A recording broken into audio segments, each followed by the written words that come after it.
Tania se incrementa para... Sin entrar en lo personal.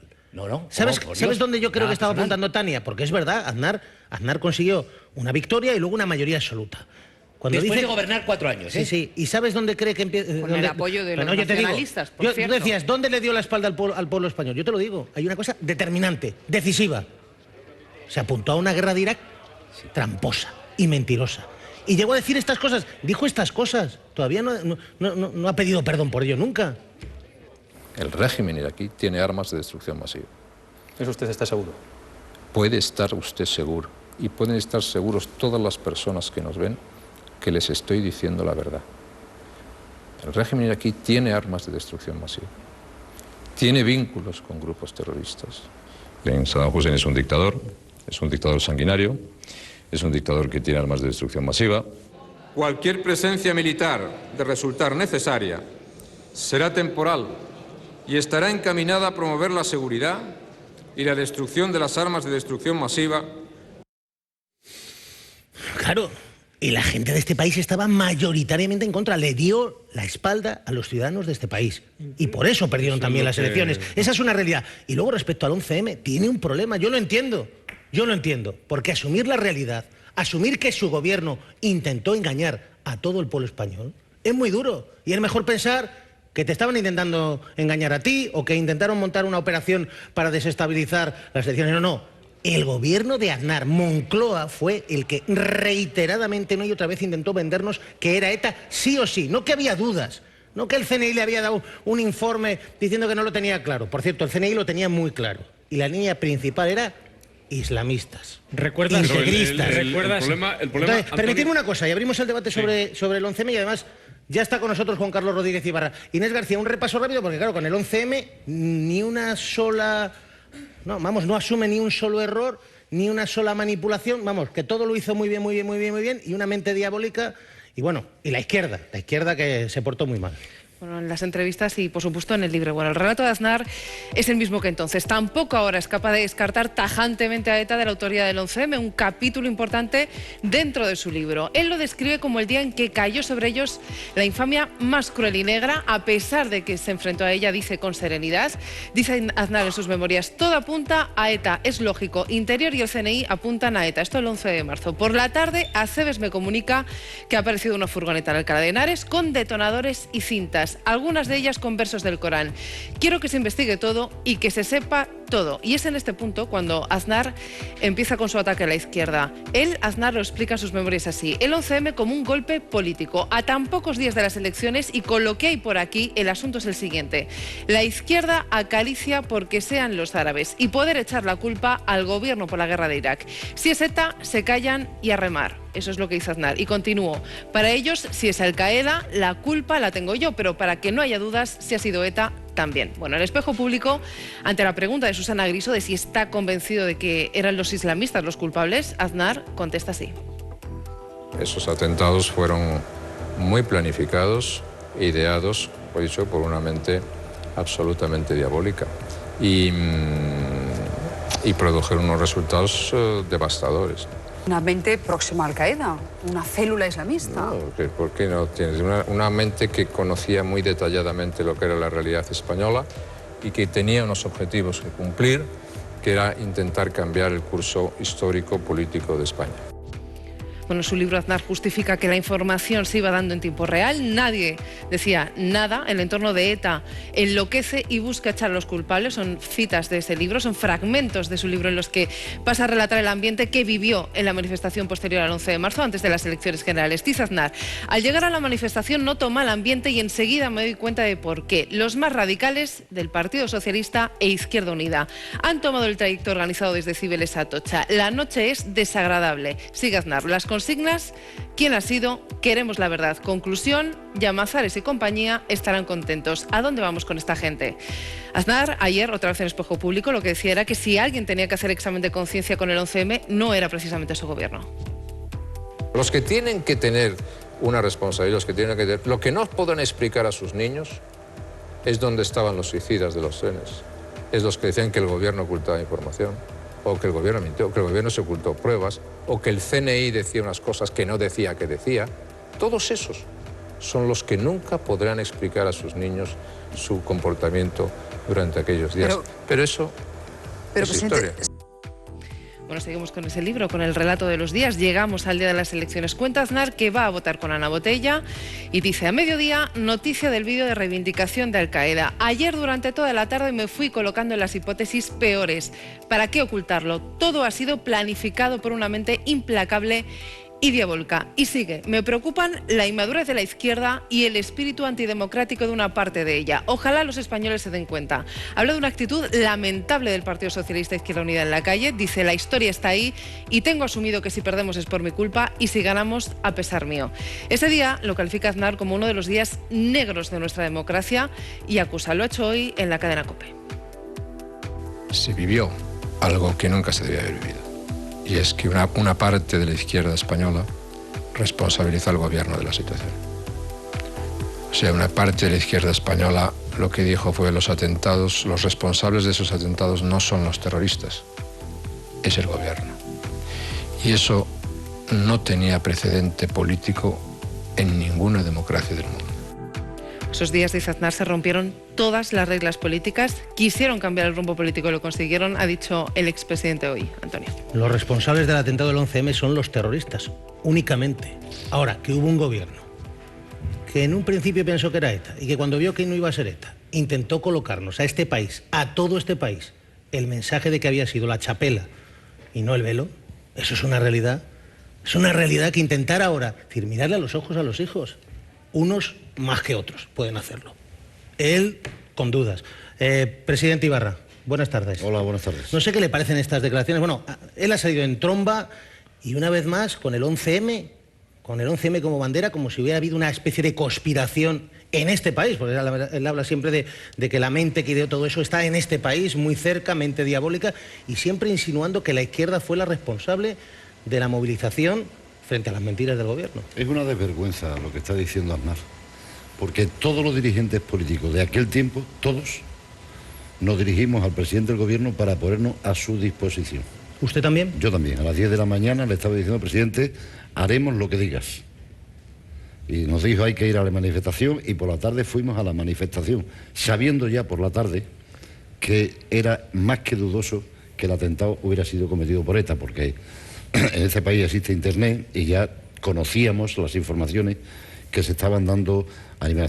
Pero incluso a las 2 de la mañana de ese día yo hablé con Rubalcaba y me dijo Rubalcaba, le dije: creo, hay dudas de que haya podido ser ETA y parece que toma cuerpo que ha sido un atestado de los radicales islamistas. Me dijo Rubalcaba: ha sido ETA porque lo dice el presidente del gobierno.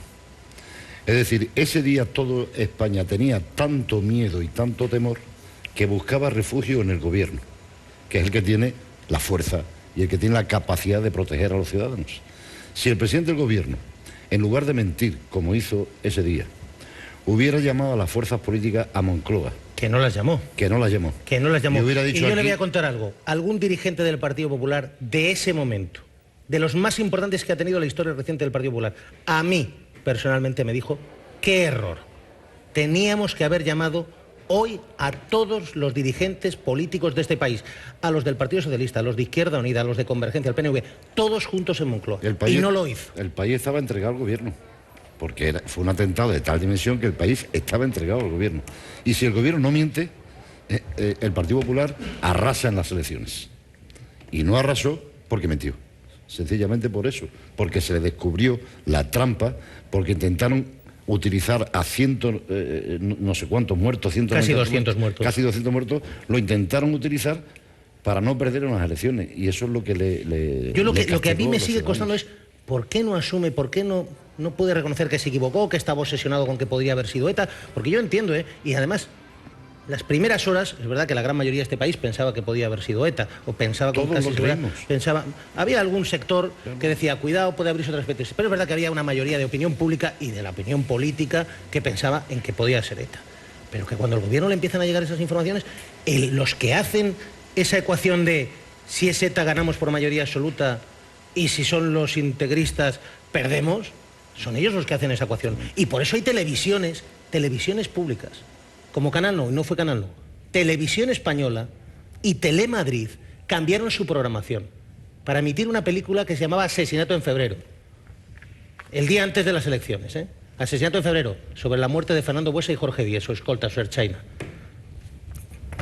¿Eso es una decisión política o una decisión informativa? ¿Por qué cambiaron la programación para poner una película sobre ETA 24 horas antes de unas elecciones? Y encima vuelve a acusar a la izquierda de ser los radicales y los que decían que vamos a intentar convencer a la gente de que son los integristas para ganar las elecciones. A mí me parece tremendo. Es una crueldad. Es una crueldad. No, Es que además los fracasos... quiso rentabilizar, desde mi punto de vista, el atentado del 11M con una frialdad, a mi juicio, espeluznante, y mantuvo ante la opinión pública y ante los directores de los medios de comunicación. Hay que recordar que hizo una llamada personal, eso mismo que está contando el señor Rodríguez Ibarra, con los políticos, hizo con los periodistas. Los periodistas, algunos periodistas, como el caso del País, tenían fundadas dudas de que fuera ETA la autora del atentado. Ya se apuntaba a la posibilidad de que fueran radicales islámicos, y sin embargo una llamada del presidente directa al director de cada medio les hizo cambiar y salir con otra portada diferente, porque hicieron la misma reflexión que hizo Rubalcaba y que le comunicó a usted. Si lo dice el gobierno tiene razón. Carmelo, yo creo que yo creo que hay algo muy importante. Digo, claro, si quiere hacer memoria, hacemos memoria. Importantísimo lo que estaba diciendo ahora el presidente Ibarra. En primer lugar, claro, intentaron colocarnos el mensaje de que era ETA y tenían muchas dudas. Primer lugar, Aznar no convoca a las fuerzas políticas a Moncloa y había dirigentes importantes de su partido que querían.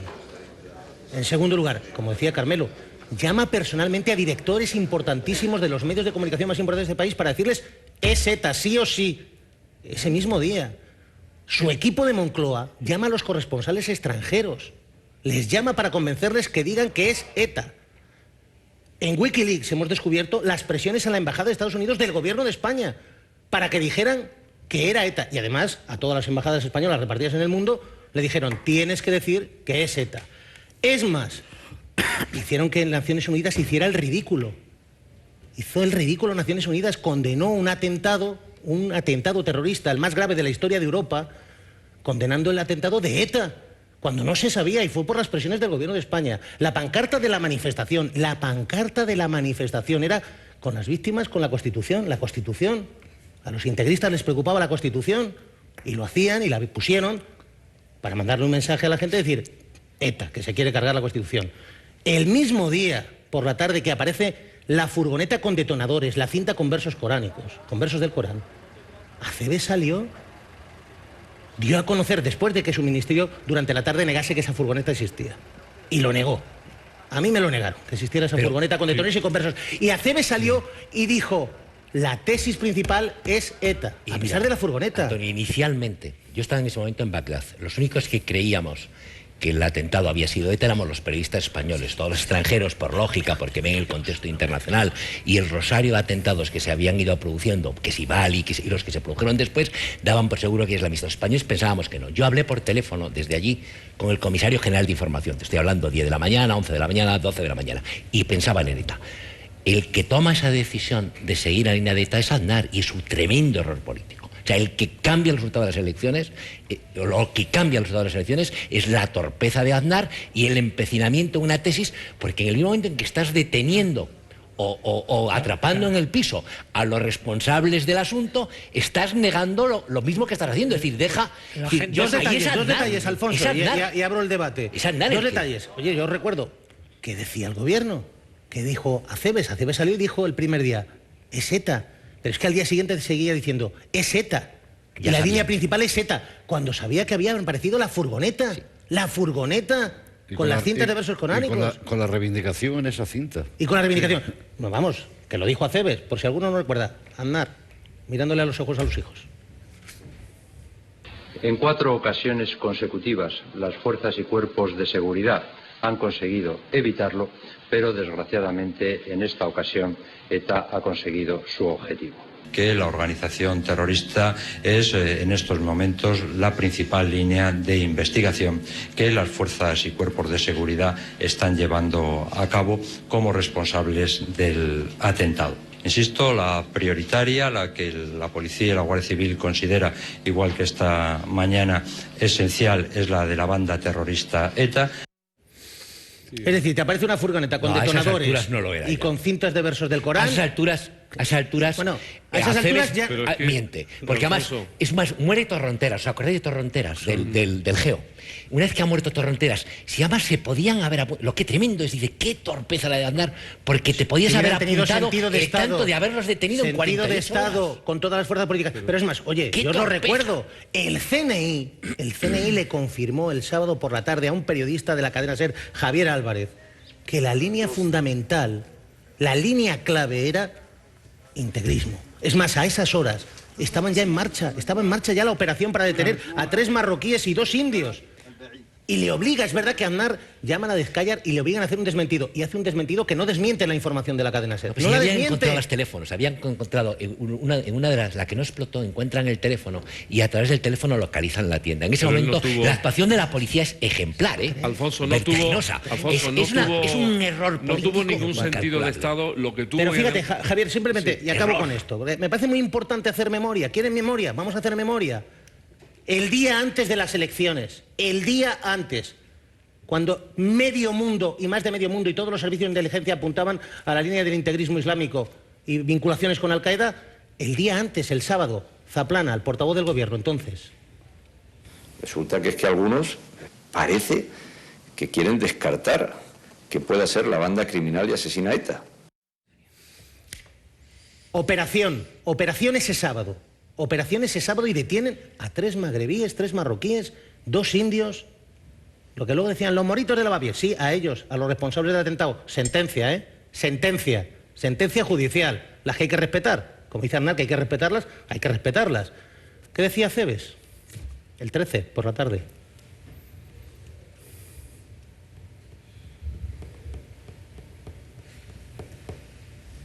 Acebes, ministro del Interior, que insistía en que era ETA. A primera hora de esta tarde se ha producido por miembros del Cuerpo Nacional de Policía 5 detenciones, 3 de ciudadanos de nacionalidad marroquí, 2 ciudadanos de nacionalidad hindú y hay otros 2 españoles de origen hindú que en estos momentos se les está tomando declaración. A la policía le damos la instrucción de continuar por todas las vías posibles y por las 2 que tenían indicios para poder investigar. Es decir, tiene ya 3 detenidos marroquíes, 2 indios, no hindúes. Indios, de origen indio, los hindúes son una religión, no una nacionalidad, y todavía insisten en que las 2 líneas siguen abiertas. Esto se llama tomadura de pelo. Televisión Española, televisión pública, Telemadrid, televisión pública. Cambian su programación y colocan asesinato en febrero. Un asesinato de ETA a Fernando Buesa y a Jorge Díez. ¿Y por qué lo cambian? ¿Por qué lo cambian? Si no tenían claro que era ETA, si Aznar está reconociendo que no, el CNI me decía que no lo tenía claro. Si no tenían claro, ¿por qué cambian la programación para poner películas sobre ETA? Mira, no, yo creo que evidentemente no tuvo ningún sentido de Estado. Tuvo mucho, en demasía, sentido de partido. Es que incluso hasta la escenografía de la presentación de las cosas que iban ocurriendo contaban con un decorado que era el decorado del partido. O sea, ellos querían ser los centros del duelo y aprovechar esa inercia que les llegaba para conseguir ventajas. No, dejadme que termine. Para conseguir ventajas que desde luego no son ventajas legítimas. Me parece absolutamente lamentable.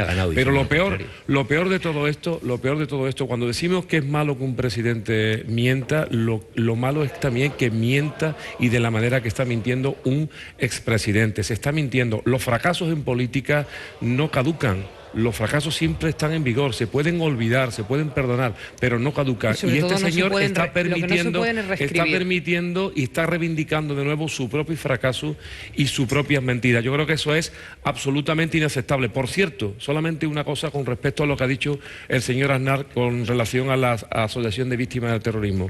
Si alguien tiene una culpa, y yo creo que es mayúscula, en que las cañas se le vuelvan lanza en la relación del Gobierno y del Partido Popular con la Asociación de Víctimas del Terrorismo, es precisamente el señor Aznar, que privatizó el dolor de las víctimas en favor de él y de su partido, no del Gobierno. Y eso ahora mismo se le vuelve en contra. Pero vuelvo a insistir, tan grave para la paz psicológica de un país es que un presidente mienta como que mienta un expresidente, porque están falseando nuestra propia historia. Y para congraciarnos con nosotros mismos necesitamos una versión racional, una narración coherente de lo que pasó, porque como sociedad lo necesitamos. Dos cosas que yo creo, además de lo que habéis dicho del concepto de la altura de Estado, ¿no? Yo creo que Izquierda Unida también en aquel momento pedía esa reunión en Moncloa, pidió que la pancarta inicial de la manifestación del día 12 no hiciese una alusión ni a ETA ni a nadie, sino simplemente una condena al atentado y por la paz y les dio exactamente igual. Pero además del tema de Estado hay una cosa mucho más importante, y es que uno cuando gobierna, aunque le hayan votado 9, 10 o 11 millones de votantes, nunca puede dejar de escuchar lo que opina su pueblo. Nunca puede dejar de hacer eso. Y lo que hizo el Partido Popular es dos cosas que sigue haciendo. Una, dejar de escucharlos. Y la otra, obsesionarse con que todo lo que pasa en la sociedad tiene que ver con el Partido Socialista. No es así. Cuento una anécdota.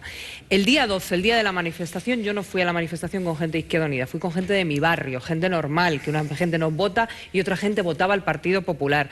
Y era un clamor en la manifestación, la duda de esto no es ETA, nos están engañando, nos están mintiendo. Y el día 13, el famoso día 13 de los mensajitos, de las manifestaciones, no fue la izquierda, no fue el Partido Socialista quien levantó a la gente, no lo fue. Y que dejen ya y que empiecen a entender que hay una ciudadanía en este país madura que está dispuesta a estar unida para afrontar las desgracias, pero que no está dispuesta a que se la manipule en ningún papel caso. De la izquierda o no, el papel, yo creo que hay que ir un paso más de por qué comete este error político y estratégico el señor Aznar de llevar al final la mentira, porque no se puede llamar de otra manera, cuando él ya había materia más que fundada para pensar que eran radicales islámicos.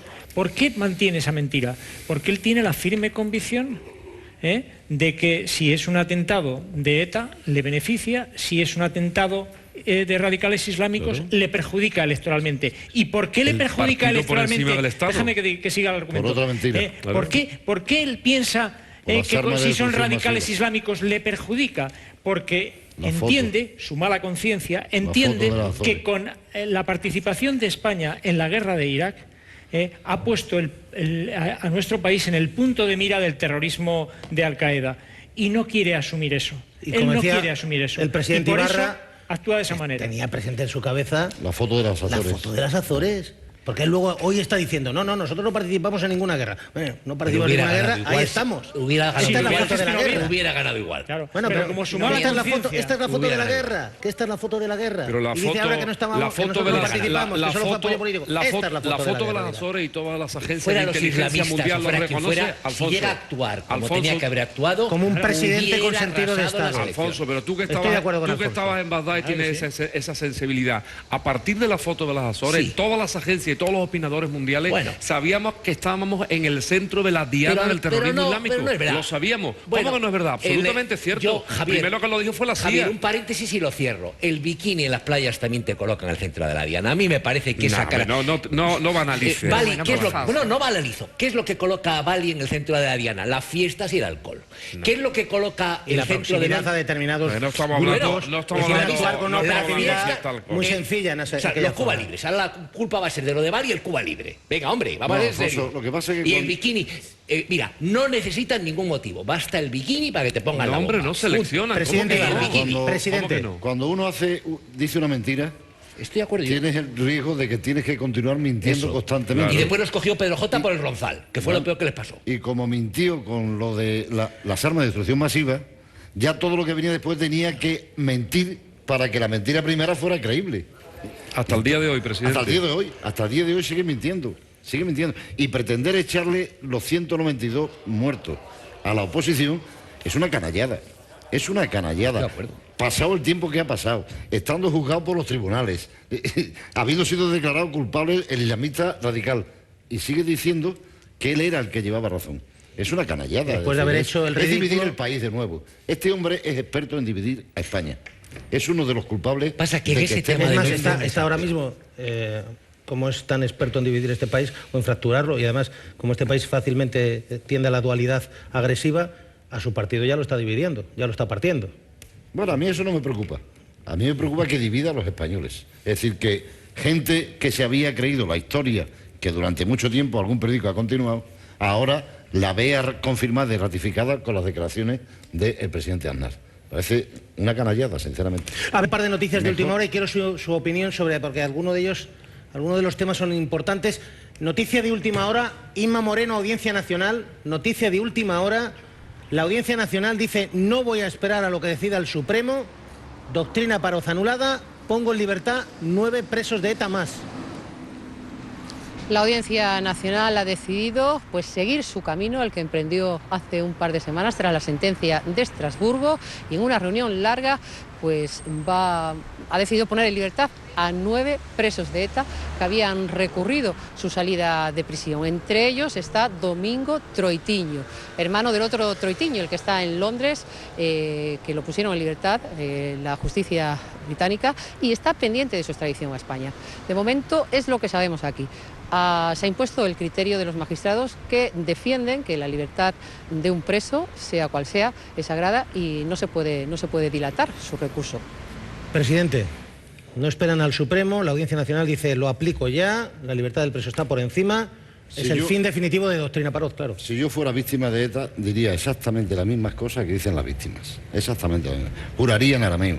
Pediría que no se cumpliera la ley. Pediría que no se cumpliera la sentencia del Tribunal Europeo de Estrasburgo. Y diría los mayores disparates del mundo. Ahora, si fuera gobierno, cumpliría a rajatabla el Estado de Derecho. Y el Estado de Derecho ha dicho que la aplicación que se hizo de la doctrina Paroz, no la doctrina Paroz, sino la aplicación que se hizo con carácter retroactivo, es ilegal. Y por lo tanto hay que convertir en victoria lo que aparentemente es una derrota. Para la víctima de ETA, aparentemente esto es una derrota. Para los españoles, todos, el que salga un preso de la cárcel después de 20 y tantos años es un éxito. Una victoria, claro. Es un éxito. Presidente, a ver, espera, Alfonso, que tengo como la remisión de penas que hicieron. Hubo quien ha quitado años por traducir al euskera o al inglés sin hablar ni euskera con ni todos inglés. Los gobiernos, con todos los gobiernos, con todos los gobiernos. Ilegal, absolutamente. Pero ya se ha corregido. Ya se ha corregido. A ver, permitidme, porque tengo también